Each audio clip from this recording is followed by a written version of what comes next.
Opa, tudo bem, galera? Então, hoje, né, eu peço licença aí a vocês para comemorar o meu dia, né, o Dia do Historiador. Lembrando que esse site, esse, esse Instagram e YouTube, né, ele foi criado pensando em propor debates sobre a historiografia e sobre a filosofia e também a política. E hoje é 19 de agosto, é comemorado o Dia do Historiador. Data essa escolhida no Brasil, né, em homenagem a Joaquim Nabuco, um historiador e diplomata do período do Império, abolicionista de marca, talvez das grandes lideranças ou das grandes presenças do movimento abolicionista naquele momento. Uma discussão que interessante que a gente pode retomar aqui, por exemplo, com a questão desse papel que a história pode exercer sobre a questão das escolhas e até mesmo da perpetuação de um modelo machista e claramente branco e rico, né, masculino. Então, a figura do Joaquim Nabuco, ela representava isso, né? Um abolicionista branco que lutou pela abolição, né? Como se a gente desse um protagonismo para aqueles que não eram protagonistas, né? Embora ele tenha, vamos ver assim, dizer assim, vivenciado a escravidão a partir da posição de proprietário de escravos, ele não vivenciou ela no sentido oposto, mas de qualquer forma, a data de hoje acaba sendo uma referência a essa figura simbólica abolicionista que foi Joaquim Nabuco. Uh, eu aproveito para fazer um comentário aqui, já fiz esse comentário ali no outro vídeo, né, no vídeo anterior, mas aproveito para fazer esse comentário porque essa data de hoje é duplamente comemorada pelos historiadores, não só pela data que homenageia os historiadores, mas também por ter marcado aí a outorga, né, da lei que reconhece a profissão de historiador, que regulamenta a profissão de historiador no cenário brasileiro. Bom, só para fazer um registro que eu acho importante, essa luta pelo reconhecimento ou pela regulamentação da profissão do historiador começa há muito tempo atrás, né? Há muito tempo atrás. Mas mais marcadamente há 26 anos atrás. Na verdade, eu cometi alguns equívocos assim no último vídeo, mas vou fazer questão de corrigir aqui. Né? Essa discussão sobre a regulamentação ela começa a acontecer dentro do movimento estudantil de história, num seminário que a FEME organiza sobre a regulamentação do historiador. Né? Esse seminário ocorre em 1993. Algumas figuras estão emblemáticas nesse seminário, como os meus grandes amigos e companheiros de movimento estudantil, o Cezinha, que depois foi meu colega no mestrado, e também o Leandro né, que são duas figuras importantes nesse movimento, nesse momento, né, de sistematizador dessa estrutura.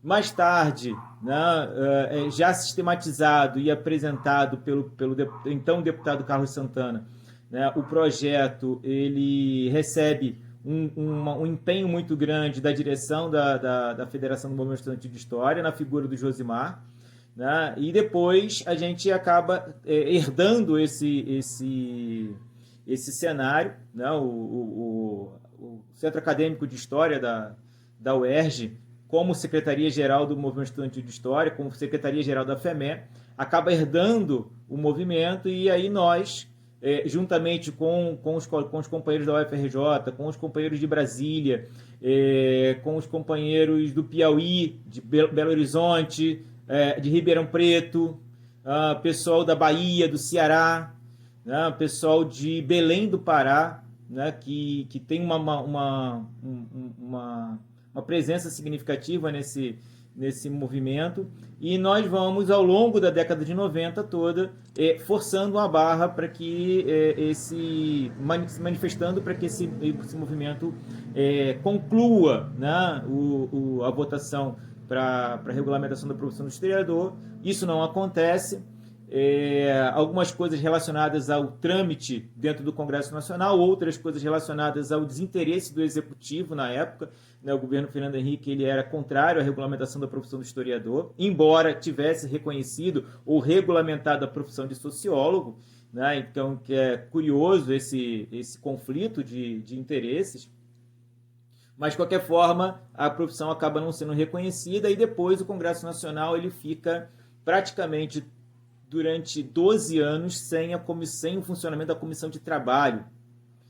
Isso é uma circunstância que pouca gente sabe e isso tem um impacto significativo na tramitação das mudanças necessárias no mundo trabalhista durante os governos Lula e Dilma.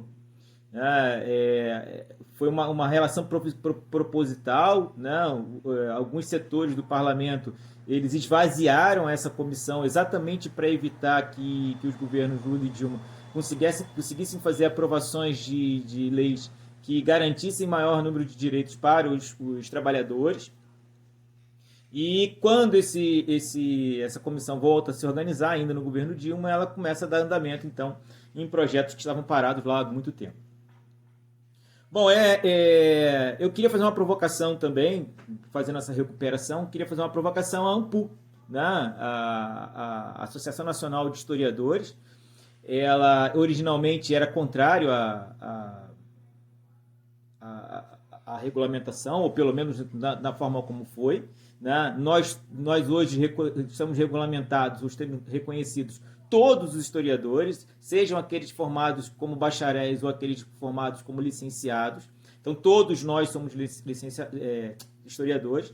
E a ANPU, naquele momento, ela se colocou contrária a essa medida. Me lembro, inclusive, de um evento que nós organizamos na UERJ, em 1997, 98, com alguma diferença aí, em que o representante da ANPU na época, não me recordo o nome, mas também estavam na mesa, além do representante da ANPU, eu próprio, como representante da FEME, e o professor Francisco Falcon, né?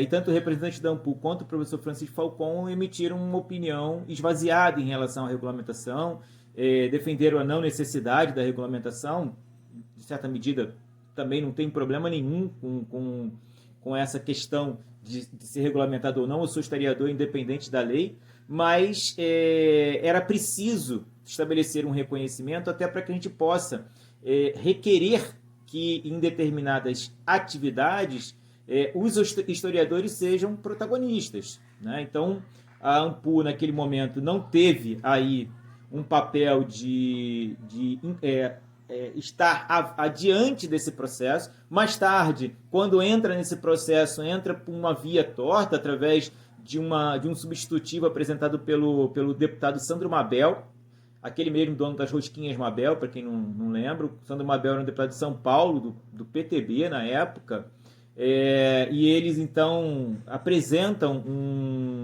PTB não, acho que é do PP, desculpe, do Paulo Maluf.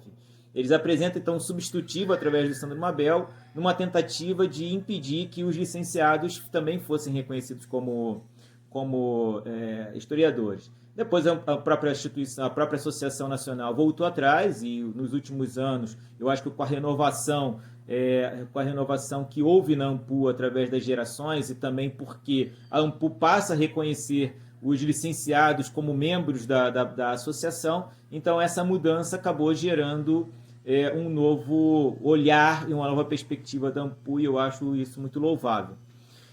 Convoco os meus companheiros, amigos e parceiros, né, historiadores, para participar do debate sobre a regulamentação, porque esse debate ainda não terminou. Agora a gente precisa organizar uma associação, a gente precisa organizar uma estrutura que possa definir claramente o que é o papel do historiador e como é que a gente vai organizar isso. Então, eu acho que é importante que nós façamos o debate dentro desse cenário. E eu, mais uma vez, provoco a ANPU aqui a convocar não só os membros atuais da Federação do Movimento Estudantil de História, né, dos garotos hoje que estão à frente do Movimento Estudantil de História, mas também lembrar daqueles que iniciaram essa luta lá atrás, e eu pontuo aí algumas pessoas que eu acho que são importantes, como Cezinha, como o Leandro, Renato Mota, o Josemar, né?